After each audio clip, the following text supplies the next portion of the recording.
गुजार हूँ कि आपने मुझे बोलने का मौका दिया।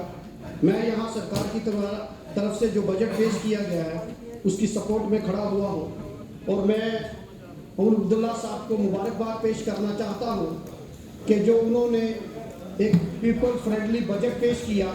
जो लास्ट ये सरकार का दूसरा बजट था, जो वेलफेयर स्कीम्स उन्होंने लिमिटेड रिसोर्सेज में पिछले बजट में रखी थी, उनको कैरी ऑन करके कुछ नए प्रोविजंस रखे गए। इस बजट में स्टूडेंट्स का ख्याल रखा गया, यूथ का ख्याल रखा गया, हेल्थ इंफ्रास्ट्रक्चर को मजबूत करने का ख्याल रखा गया, एग्रीकल्चर और एलाइड सेक्टर में इंश्योरेंस की बात की गई और सबसे बड़ी बात, जो मुलाजिम हार्ड जोन में काम करते थे, दूर दराज इलाके में काम करते थे, उनको इंसेंटिव देने का काम किया गया।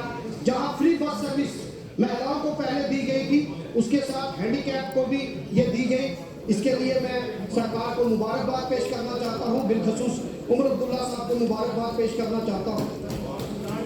मैं सरकार का शुक्रगुजार हूँ और बिलखसूस सकीना इट्टू मैडम का कि उन्होंने जीएमसी रजौरी के लिए जो कैथ लैब के लिए पैसे मखसूस किए, उसके लिए मैं पीर पंजाब रीजन की तरफ से बिलखसूस रजौरी कॉन्स्टिट्यूंसी में वो गवर्नमेंट मेडिकल कॉलेज आता है, तो उसके लिए जो आपने कैथ लैब के लिए पैसे दिए, मैं उनका शुक्रगुजार हूँ। Emergency and accident hospital Poonch में उन्होंने अनाउंस किया। बुलेट प्रूफ एम्बुलेंसेस सरकार ने बॉर्डर एरिया के लिए दिया, उसके लिए भी मैं सरकार का शुक्रगुजार हूँ। और बिलखसूस उन्होंने पुंछ के लिए कहा है, तो मैं सरकार से डिमांड करूंगा कि रजौरी भी जो वो भी बॉर्डर एरिया है, वहाँ भी बुलेट प्रूफ एम्बुलेंस होनी चाहिए। स्पीकर साहब, कल मेरी कॉन्स्टिट्यूंसी में एक हादसा हो गया, एक नौजवान की मौत होगी, पहले एक्सीडेंट में घायल हुआ और उसको एयरलिफ्ट करना था। सरकार ने यहाँ से चॉपर की व्यवस्था की, लेकिन एयर एम्बुलेंस ना होने की वजह से उसको हमने एम्बुलेंस में यहाँ लाना पड़ा, जिसकी वजह से उसकी वफात होगी।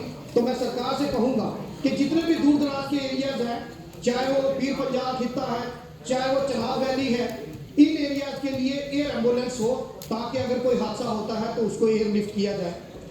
सर, सरकार ने जहां अच्छी एक शुरुआत की है, वही हमारा जो बैकबोन है हमारे डिपार्टमेंट की, जो contractual casual labour, contractual workers, उनको बड़ी उम्मीदें हैं। हालांकि चीफ मिनिस्टर साहब ने अपनी स्पीच में ये कहा कि कमेटी रिपोर्ट सबमिट करेगी और फेज मैनर में, जिस तरीके से मैडम ने एजुकेशन डिपार्टमेंट में काफ़ी सारे सीपी वर्कर रेगुलराइज किए हैं, मुझे उम्मीद है कि सरकार अपना वादा पूरा करेगी और जितने भी हमारे आर्जी मुलाजिम हैं उनको पक्का करने की कोशिश करेंगे।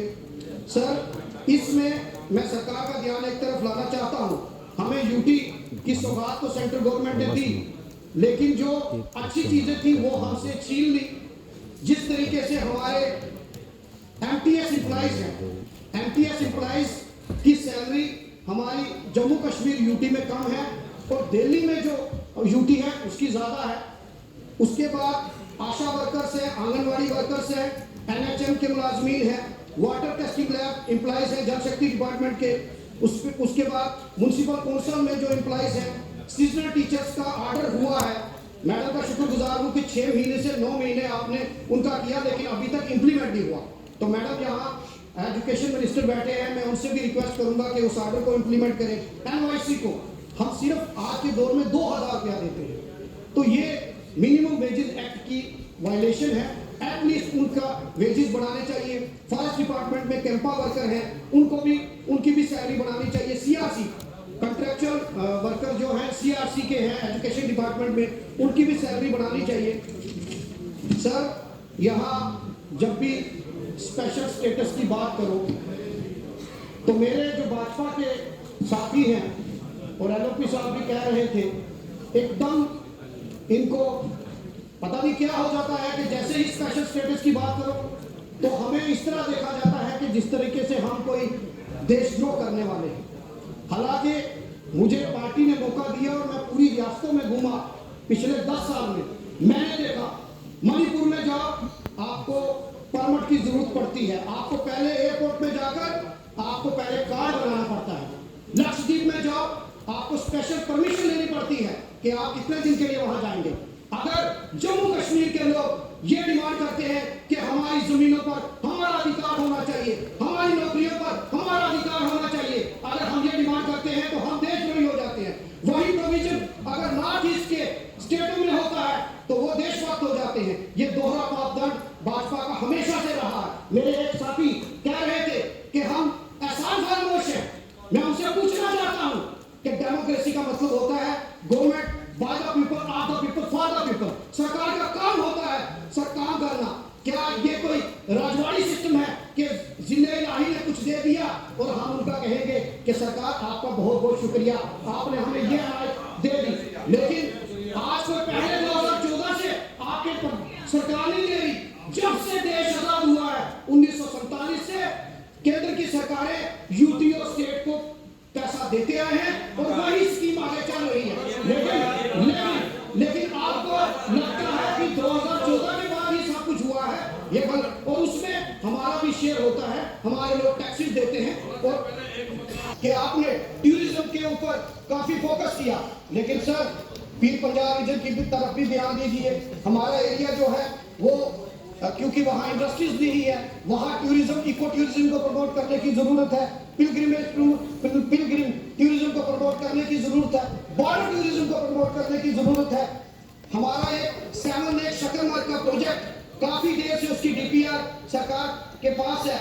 अगर उस प्रोजेक्ट को 7 लेक का प्रोजेक्ट सैंक्शन हो जाता है तो हमारी इकोनॉमी बढ़ेगी। हमारे वहाँ बाबा बुड्ढा अमरनाथ की यात्रा होती है जो पुंछ में जाती है। अगर उसका यात्री निवास रजौरी में बन जाए और वहाँ एक दिन के लिए वहाँ रुकने की व्यवस्था हो तो हम लोगों की इकोनॉमी बढ़ सकती है। सर एक गंडोले का प्रोजेक्ट डंडीता फोर्ट से साईं जान मोहम्मद की ज़ियारत तक अगर लग जाए तो हमारे यहाँ उस एरिया में काफी सारा रोजगार हो सकता है। बॉर्डर टूरिज्म को प्रमोट करने के लिए सर मेरी कंस्टिट्यूंसी बॉर्डर से आती है और बॉर्डर में डूंगी ब्लॉक है, वहाँ अगर टीआरसी बन जाए और एक सर्किट बनाया जाए जो शिवखोड़ी से लोग यात्री आते हैं, शिवखोड़ी से वीर भद्रेश्वर मंदिर, फिर नबूल ज़ियारत, परशुराम मंदिर, डागरी बुद्धदारी मंदिर और वो वहां से होकर अगर पुंछ की तरफ जाए तो ये रूरल एरियाज में जो हमारा पीर पंजाब खिता है इनको बेनिफिट हो सकता है। सर आपने फ्लड में जो 5 मरले की जमीन देने का फैसला किया, इसके लिए चीफ मिनिस्टर साहब को मुबारकबाद पेश करना चाहता हूं। लेकिन सर इसके साथ साथ जो हमारे गुजर बकरवाल और पहाड़ी तबके के लोग हैं जिनके पास जमीनें नहीं है, मैं सरकार से रिक्वेस्ट करूंगा कि ऐसी पॉलिसी बनाई जाए, क्योंकि उनको मकान नहीं मिल रहे, उनको फैसिलिटी नहीं मिल रही। सरकार पॉलिसी बनाए। अभी आपने जो फ्लड विक्टिम्स, जो फ्लड में जिनके मकान गिर गया, उनको ये पॉलिसी दी है।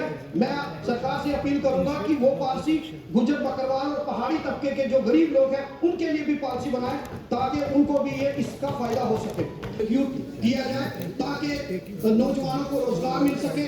क्योंकि आज मसला जो बेरोजगारी का है तो आप इस पर ध्यान दें।